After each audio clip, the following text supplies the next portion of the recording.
दोस्तों नमस्कार, मैं Satish Haryanvi, president children education growth society Jind. मेरे साथ Nitin Sharma ji vice president, madam Poonam Goyal ji executive member और Sanjay Goyal ji executive member, Devendra ji executive member और उधर खड़े हैं हमारे शुभम शर्मा जी एग्जीक्यूटिव मेंबर। ये फाउंडर मेंबर है जो इस भंडारे को चला रहे हैं लगातार काफी दिन से। आज 20वां भंडारा है। संजीव जी हमारे ट्रेजरर हैं, जो कैमरे के पीछे से हमें सपोर्ट कर रहे हैं, और संदीप केतरपुरिया जी जो हमें बाहरी सपोर्ट दे रहे हैं हमारे जो मेंबर। और एक नंदिनी जी हैं हमारी, वो भी एग्जीक्यूटिव मेंबर है जो बाहर से हमें सपोर्ट कर रही हैं। उन सबके सहयोग के बाद जो हमारे बीच आज पधारे हैं स्टीक सर जी, मैं बोलता हूँ राजवीर संधू जी लगातार 5वीं बार हमें संभालने आए हैं। राजवीर सिंह पहलवान उनके साथ हैं और उनकी तरफ से बहुत सारा सामान डोनेट किया गया है। लगभग 4 से 5 दिन का गुजारा इन प्रवासी मजदूरों के लिए चल जाएगा। जुबान के धनी, सच्चाई और ईमानदारी के प्रतीक जो इन्होंने जुबान की थी पहले वाले दिन, ये अपनी जुबान पे खरे उतरे हैं। मैं चाहूँगा एक बार राजवीर संधू जी के लिए और राजवीर पहलवान जी के लिए जोरदार तालियां से एक बार स्वागत कीजिएगा। और हमें विश्वास है कि वो आगे भी इसी तरह से हमारा साथ देते रहेंगे। तो राजवीर संधू जी सर, आप 5वीं बार आए हैं, हमारा हौसला बढ़ाया है। और ये जो प्रवासी मजदूर हैं ये बहुत दिनों से आपको दुआएं दे रहे हैं, तो आप क्या कहना चाहेंगे सर? बस यही कहना है कि डिस्टेंस बना के रहें। जो सरकार ने गाइडलाइन तय की हैं कोरोना को रोकने के लिए, उसका पालन करें। और जैसे कि बार बार मैं आपके बीच में आता रहता हूँ मदद के लिए, और तमाम साथी जिसको भी मैं एक बार बोलता हूँ तो मुझे दोबारा कहने की आवश्यकता नहीं है। जैसे राजवीर पहलवान जी ने आज इतना सारा राशन, लगभग 4-5 दिन का राशन आपके बीच में दिया है, और भी बहुत से लोग दानी सज्जन हैं जो मतलब अपने भागीदारी इसमें सुनिश्चित करना चाहते हैं, मदद करना चाहते हैं। तो मेरा यही कहना है कि आज इस बुरे वक्त के अंदर प्रत्येक इंसान को जिससे भी बड़े इच्छा है मेरी है कि वे वो एक दूसरे का सहयोग करें। तो आप क्या कहना चाहोगे, और आपके अंदर ये भावनाएं कहाँ से आती हैं इतनी मदद करने की? भावनाएं तो देखो, एक बात सीधी सी है कि परमात्मा को लोग इधर उधर ढूंढते हैं। मेरा ये मानना है कि परमात्मा जो ऋषि मुनियों ने, बड़े बड़े मतलब ज्ञानी सज्जनों ने बताया कि संसार के अंदर किसी भी परमात्मा को ढूंढने की जरूरत नहीं, शरीर के अंदर ही सब कुछ है जी। और ये इंसानियत का भाव है। बुरे वक्त के अंदर एक इंसान के काम आ सकता है जी। और शास्त्रों के हिसाब से दान का बड़ा महत्व है जीवन के अंदर जी। तो मैं जब भी किसी को बोलता हूँ दान करने के लिए, प्रवासी मजदूरों को कई भंडारा चिल्ड्रन ग्रोथ एजुकेशन सोसाइटी की तरफ से पिछले 20-25 दिन से दिया जा रहा है, उसका योगदान मैं बार बार आपके बीच में उसका सहयोग करता रहता हूँ दानों सज्जनों के माध्यम से। और मैं ये प्रार्थना करता हूँ आम जनता से कि इस विकट परिस्थिति के अंदर जो इंसान की बहुत ज़्यादा ज़रूरत है, आज इंसानियत दिखाएं और बढ़ चढ़ करके चिल्ड्रन एजुकेशन ग्रोथ सोसाइटी का सहयोग करके और एक इंसानियत को बचाने का काम है जी। सर आप जननायक जनता पार्टी से जुड़े हुए हो, दुष्यंत चौटाला जी उप मुख्यमंत्री हैं प्रदेश के। आप लगातार काम कर रहे हो, पार्टी के लिए भी, समाज में भी काम कर रहे हो। तो सर आपने कहा था कि हमारा बहुत बड़ा सर्कल है जो अपने लेवल पे, पार्टी के लेवल पे भी काम कर रहे हैं समाज के लिए, जो भूखे हैं, गरीब हैं, मजदूर, उनके लिए। तो सर आपने किसी और से बात की अपने सर्कल में कि इस तरह से प्रवासी मजदूरों के लिए चिल्ड्रन एजुकेशन ग्रोथ सोसाइटी की तरफ से एक भंडारा चलाया जा रहा है, तो आगे जैसे हमारे को मदद मिले, ऐसी कोई है उम्मीद हमें? पार्टी लेवल पे देखिए, अगर मैं जहाँ तक अपनी पार्टी की बात करूँ जी, ये ऐसे इंसान के विचारधारा की पार्टी है, जननायक चौधरी देवीलाल जी के नाम पे पार्टी जी। और सारा संसार इस बात को, सारा हिंदुस्तान इस बात को जानता है कि चौधरी देवीलाल जैसे नेता कभी विरले पैदा होते हैं। युग पुरुष है जी, वो युग पुरुष है, किसान मजदूरों के मसीहा हैं। और उन्हीं की नक्शों कदमों पर उनके प्रपोतर, जिसके अंदर हरियाणा प्रदेश के नौजवान को, बुजुर्ग को चौधरी देवीलाल की छवि साफ नजर आती है। बिल्कुल बिल्कुल। आज वो सरकार के माध्यम से हरियाणा प्रदेश के उप मुख्यमंत्री होने के नाते जी प्रदेश के सभी प्रकार की जो समाज हैं उसका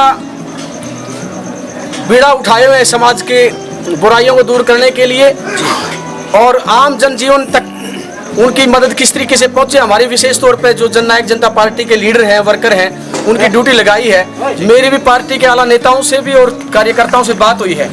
एक ही जवाब उन्होंने दिया है कि जब भी किसी चीज़ की जरूरत आपको पड़ती है तो दिल खोल करके आप लोगों की मदद करें और दिल खोल करके जननायक जनता पार्टी आपके साथ। बहुत बढ़िया सर, जैसे आपने पहले आश्वासन दिया था कि हम आपका ये भंडारा लगातार चलाए, जैसे लॉकडाउन आगे बढ़ गया 14 तारीख के बाद से 3 तारीख तक चलेगा, तो हमें उम्मीद है कि आपका साथ मिल गया तो हम 3 तारीख क्या उससे आगे भी बढ़ेगा तो हम उसको कंप्लीट करेंगे, पूरा कर पाएंगे। सर आपकी क्या विचार है इस बारे में? बिल्कुल निश्चित तौर पे यही है जननायक जनता पार्टी के नेताओं की कि भी जो वादा कर लिया उसको निभाने का धर्म जननायक जनता पार्टी। और मैंने पहले भी कहा है, आज भी आप लोगों के बीच में खुले मन से कह रहा हूँ कि जब तक भंडारा चलेगा, जब तक लॉकडाउन ओपन नहीं होता, जिस तरीके से हमने पहले मदद की है, आज मदद करने के लिए आए हैं और आगे भी आपकी मदद के लिए तत्पर रहेंगे। बहुत बढ़िया सर। मैं सर कुछ और बोलने से पहले 2 मिनट राजवीर पहलवान जी की भी लेना चाहूँगा। श्री राजवीर जी, आपको आज कैसा फील हो रहा है यहाँ के, और कैसा आपको लग रहा है? देखिए जी, बहुत अच्छा लग रहा है हमें। भाई राजवीर संधू जी जो इन गरीब मजदूर जिनके पास अभी लॉकडाउन की वजह से बहुत बड़ी समस्या है खाने की, और इस समय इन्होंने इनकी सूद ली, हम इनका धन्यवाद करते हैं। और चिल्ड्रन एजुकेशन ग्रोथ सोसाइटी है जो, ये भाई दिन रात लगे हुए हैं कि ज़्यादा से ज़्यादा इनको सुविधा दे सकें। हम इनका भी तहे दिल से धन्यवाद करते हैं। और हमारे नरेंद्र मोदी जी ने एक वो दिया था, संदेश दिया था कि कोई भी अपने पड़ोस में ऐसा देखिए कि कोई भी आदमी भूखा न सोए। इसी तरह से हमारे सीएम साहब ने भी वो दिया था कि भाई अपने पड़ोसी का ध्यान रखिए कि कोई भी आदमी भूखे पेट न सो सके। इसलिए भाई राजवीर संधू जी ने जो बीड़ा उठाया है कि जो प्रवासी मजदूर 400-500 आप परिवार यहाँ पे रह रहे हैं और उनके खाने के लिए लगातार जिस दिन से लॉकडाउन हुआ है उसी दिन से इन्होंने इनकी मेहनत और लगन और इनकी सूझबूझ से यहाँ पे खाना जो अरेंज करवाया जा रहा है, हम उसका बहुत बहुत धन्यवाद करते हैं। जय हिंद।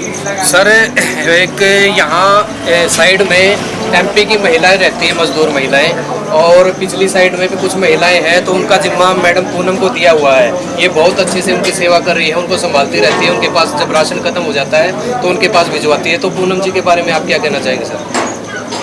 ये बहुत बड़ी सोच का के प्रचारक हैं कि एक तो ये है कि नारी को जो घर में रखे जो सिस्टम चलता था, समाज इसकी इजाज़त नहीं देता था, उन बंधनों को तोड़ करके पूनम गोयल जी आज एक समाज सुधार के तौर पे सामने आई है।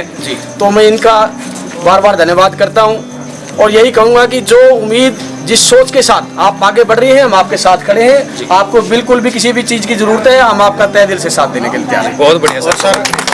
मैं एक और क्वेश्चन करना चाहूँगा। पूनम गोयल जी का क्वेश्चन आया, तो आपके संजय गोयल जी के बारे में क्या विचार है, जो अपनी वाइफ को इतना सपोर्ट करके इस लाइन में और लोगों की मदद करने में आगे से आगे, जो 4 बच्चों को अपने घर पे छोड़ के आते हैं। 4 गुड़ियाँ सर इनके? 4 गुड़ियाँ हैं सिर्फ, उनको छोड़ के आते हैं घर पे, तो आप इनके बारे में क्या कहना चाहोगे? यही कहना चाहूँगा कि ये बहुत बड़ा त्याग है, बहुत बड़ी सोच की बात है। छोटी सोच को छोड़ के बड़ी सोच अपनाना बड़ा आदमी ईमान होता है और सबसे बड़ी विश्वास की बात होती है। जी जी।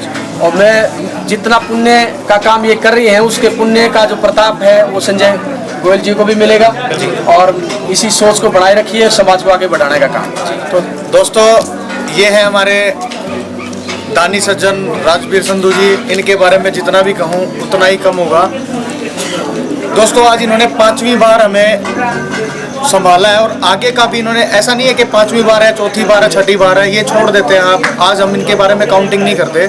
इनके बारे में सिर्फ इतना कहना चाहेंगे, जो इन्होंने ठाना था, स्टार्टिंग में आए, उसके बाद आए, फिर आए, फिर आए, इनकी छवि लगातार हमारे मन में ना बैठती जा रही है। जैसे भगवान के लिए हम सोचते हैं कि भगवान खुद धरती पे नहीं आता, राजवीर संधू जी के रूप में हमारे पास भगवान आए हैं। और यही आज कल जो हमारा डिस्कशन था 16 तारीख की रात, और जो हमारी बीती है 16 तारीख की रात को, हमें सिर्फ यही टेंशन थी कि हम करें क्या।